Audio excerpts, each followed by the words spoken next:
2 Timóteo, capítulo 2. Nenhum soldado em serviço se envolve em negócios desta vida, porque o seu objetivo é satisfazer aquele que o arregimentou. Versículo 4. Após sua primeira experiência em Roma, marcada por decepções e descobertas, o jovem monge Martinho Lutero descobriu, em meio à escória de um dissoluto lugar, o mais valioso tesouro que o homem pode encontrar: a graça que está em Cristo Jesus. Foi ali, enquanto subia os degraus de uma suposta escada sagrada, que de súbito uma voz semelhante a trovão pareceu dizer-lhe: o justo viverá da fé. Romanos capítulo 1, versículo 17. Ergueu-se de um salto e saiu apressadamente do lugar, envergonhado e horrorizado. Desde aquele tempo, viu mais claramente do que nunca o engano de se confiar nas obras humanas para a salvação e a necessidade de fé constante nos méritos de Cristo. Ellen G. White, O Grande Conflito, página 125.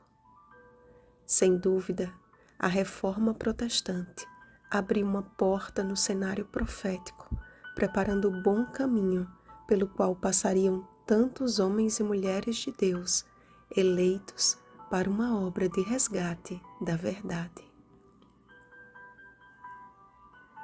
Milhares de fiéis, condenados pela Igreja Papal, sofreram até a morte como malfeitores. Mas quanto mais sangue inocente era derramado, mais conversões eram testemunhadas. O conhecimento da graça de Cristo, da justificação pela fé no sacrifício do Filho de Deus, significava para eles a aquisição do amor que nem a morte poderia romper. Ainda que algemados, feridos e humilhados, seus corações gozavam da paz que excede todo o entendimento.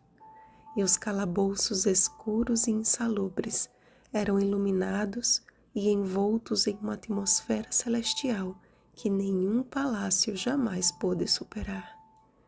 Assim se tornou a vida do memorável prisioneiro cristão em Roma. Deus fez da prisão de Paulo um ponto de luz para o mundo.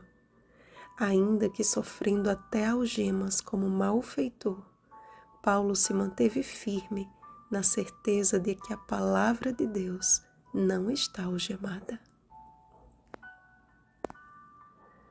Por meio de sua experiência pessoal com Deus e de tudo que até então havia sofrido, Paulo usou uma comparação que, creio eu, seja a que mais se aproxime da realidade em que vivemos: o combate da fé. Estamos bem no centro de uma guerra pelo controle de nossa vida. De um lado, Satanás, constantemente nos armando ciladas e nos ofertando mentiras que de tão sutis enganariam, se possível, os próprios eleitos. Mateus capítulo 24, versículo 24. Do outro, Jesus, constantemente nos oferecendo sua armadura e sua indumentária de justiça e a liberdade por sua verdade, pois se somos infiéis, ele permanece fiel. O grande problema é que estamos sendo tão absorvidos pelos negócios desta vida.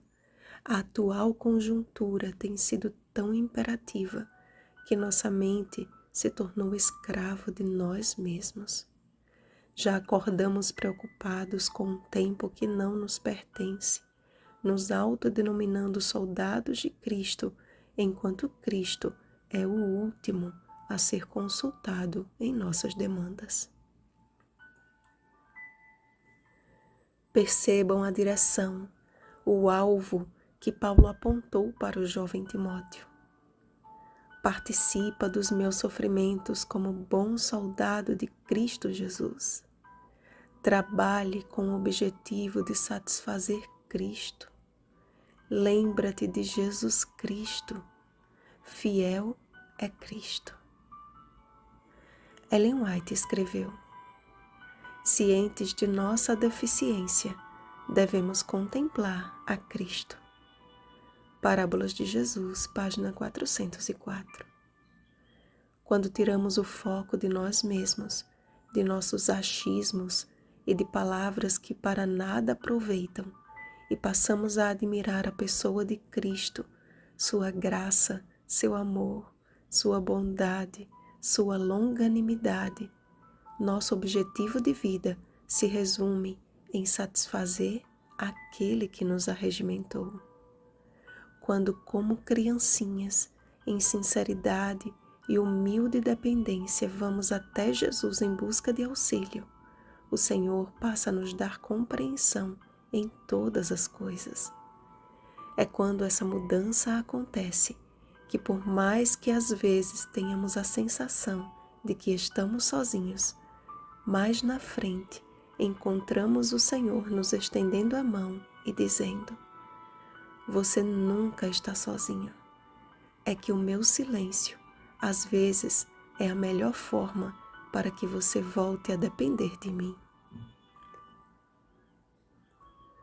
Logo, teremos de enfrentar uma resistência ainda maior do que a que Lutero enfrentou e perseguições bem piores do que as vividas por Paulo.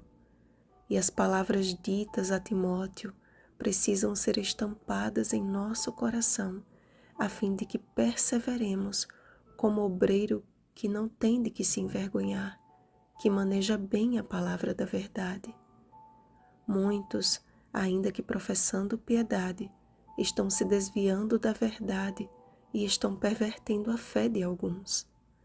Entretanto, o firme fundamento de Deus permanece tendo este selo: o Senhor conhece os que lhe pertencem. E mais, aparte-se da injustiça todo aquele que professa o nome do Senhor. Ou seja, Deus tem um povo para chamar de seu e convida todo aquele que ainda não o conhece para que se arrependa e abandone a injustiça.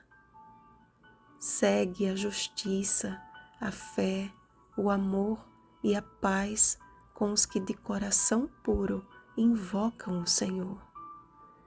E acontecerá que todo aquele que invocar o nome do Senhor será salvo. Joel capítulo 2, versículo 32. Logo a nossa exaustão dará lugar ao descanso celestial, a nossa tristeza à alegria eterna, pois se já morremos com Cristo, também viveremos com Ele. Se perseveramos, também com Ele reinaremos. Ele prometeu, Ele permanece fiel. Fiel é esta palavra. Pondera o que acabo de dizer. Vigiemos e oremos.